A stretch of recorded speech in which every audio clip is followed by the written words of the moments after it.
সামনেই আসতে চলেছে নীলষষ্ঠী। বাঙালিদের প্রত্যেকটি ঘরে ঘরেই এই নীলষষ্ঠী ব্রত পালন করা হয়ে থাকে। সাধারণত সন্ধ্যার পর পুজো সম্পন্ন করে নীলের ঘরে বাতি দিতে হয়। মায়েরা এই দিন সন্তানের মঙ্গল কামনায় এই ব্রত পালন করে থাকেন। বন্ধুরা, এই ভিডিওতে আমরা জেনে নেব 2026 সালে নীলষষ্ঠী কবে পড়েছে এবং তার পূর্ণাঙ্গ সময়সূচি এবং বাতিদানের শুভ সময় কখন থাকছে।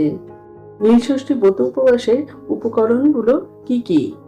বন্ধুরা, তার আগে পরবর্তী ভিডিও পেতে চ্যানেলটাকে সাবস্ক্রাইব করে নেবেন আর ভিডিওটা লাইক শেয়ার করতে ভুলবেন না। আর কোনো কিছু তথ্য জানতে হলে কমেন্ট বক্স তো রইলই।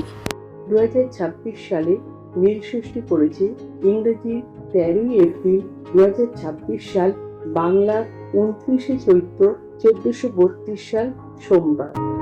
2026 সালে নীলষষ্ঠী তিথি থাকলে ইংরেজি 13 এপ্রিল 2026 সাল, বাংলার 29শে চৈত্র 1432 সাল সোমবার রাত্রি 9:37 মধ্যে।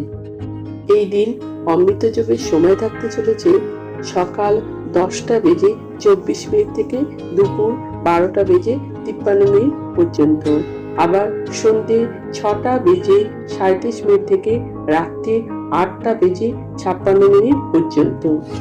পঞ্জিকা অনুসারে একাদশী তিথি থাকছে 9:37 পর্যন্ত। নীলের ঘরে দিয়ে বাতি জল খাওয়াকো উত্তপতি। এই নীলের ঘরে বাতি দেওয়ার শুভ সময় থাকতে চলেছে ইংরেজি 13 এপ্রিল 2026 সাল, বাংলার 29শে চৈত্র 1432 সাল সোমবার বিকেল 5:02 থেকে সন্ধে 7:15 মধ্যে আপনারা বাতি দিতে পারেন। বিশেষ করে সন্ধ্যেবেলায় এই পুজো করা হয়ে থাকে। ব্রতের আগের দিন নিরামিষ আহার করতে হবে। দেবাদিদেব মহাদেব সমুদ্র মন্থনের সময় নীল গরল পান করেছিলেন বলেই তিনি নীলকণ্ঠ হয়েছিলেন। এরপর আমরা জেনে নেব নীলষষ্ঠী করতে গেলে মহাদেবকে কি কি উপকরণ লাগবে।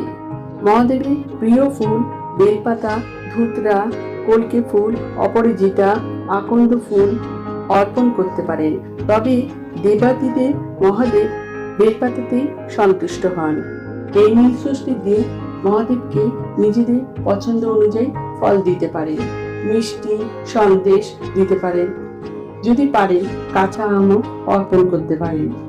যারা এই দিন ব্রত রাখবেন তারা ফল, মিষ্টি, দই খেতে পারেন। এছাড়া ময়দা তৈরি খাবারও আপনারা খেতে পারেন, তবে সন্দক লবণ দিয়ে খেতে হবে। এছাড়া লাগবে গঙ্গা জল। পঞ্চামৃত তৈরি করতে হবে দুধ, দই, ঘি, মধু, চিনি দিয়ে। এরপর বেলপাতা লাগবে, সিদ্ধি পাতা লাগবে, ধুতরা ফুল লাগবে, ফল, মিষ্টি, দই লাগবে। বন্ধুরা, আমার আজকের ভিডিওটা যদি আপনারা উপকৃত হয়ে থাকেন তাহলে লাইক, শেয়ার এন্ড সাবস্ক্রাইব করবেন।